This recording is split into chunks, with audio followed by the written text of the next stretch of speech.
So with both the Celtics and the Warriors being eliminated in the second round this year, and the Celtics being way over the cap next season because they have 5 guys projected to make $30 million, the Celtics are going to need to make some big moves, and the Warriors are going to need to make some big moves. And everybody's talking about Jrue Holiday might be the first domino to fall for the Celtics, but I feel like Derrick White could be bigger because a lot of teams need a guy like Derrick White, and a lot of teams are actually willing to pay and give up a good amount for Derrick White. So this is where I bring up the Warriors in this situation. But before we get into everything, make sure you guys like the video and subscribe just really quick. It helps me out so much. We're trying to grow the channel every single day. I know I haven't been as consistent, but going forward, I'm going to try to be way more consistent. So yeah, let's get into the video now. So basically what sparked this idea for me is a tweet from NBA Central, and the tweet goes, Derrick White is a name to watch for the Warriors, and the quote goes, another guy that I think you should look at for the Warriors going forward is Derrick White.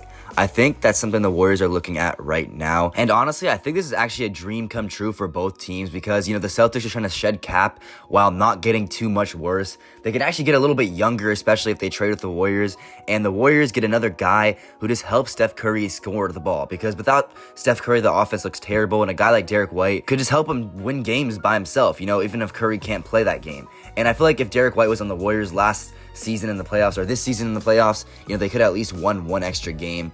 And yeah, that's why I think the Warriors should get him. And I feel like for the Warriors, they need a better backup guard because, earlier in the season, they had DeAnthony Melton. All right, he was cool for them. He helped them win a lot of games. Midseason, they had Dennis Schroeder, but they traded him away for Jimmy Butler.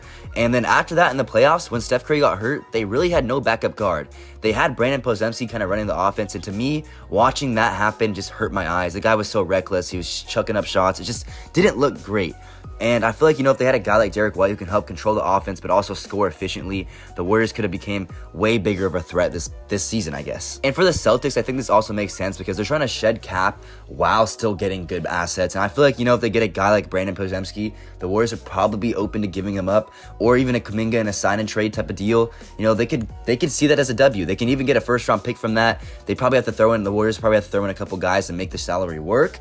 But, who really knows there? I feel like, the Celtics are just trying to get rid of their cap because they're going to be so high over the second apron that, they just need to get anything that can be possibly valuable for them. And I feel like, they can also get guys like Brandon Podziemski and Kuminga to help, shed the Jrue Holiday contract because a lot of teams are not going to really want Jrue Holiday at his current state. He's a good player, but he's not worth $30 million whatsoever. So if they can get guys like, Kuminga or Podziemski or even a Gary Payton or Kevon Looney to basically pair up with Jrue Holiday, they could help get rid of that contract as well. But yeah, the Celtics are just basically looking forward to losing money while keeping their two main guys, Jaylen Brown and Jason Tatum. So, I don't really know exactly the salary situation, but the trade would probably be Kuminga, Podziemski, Gary Payton, maybe something like that. Maybe Gary Payton or Looney, one of those two, and then a first round pick or two for Derrick White, and then maybe the Celtics can throw in some guys who are filler players in the trade. But something like that, that's going to be the structure there, and I actually like it a lot because, if the Warriors can't get a guy like Giannis or Kevin Durant like that, obviously they don't really have enough assets to get them, but if they can't,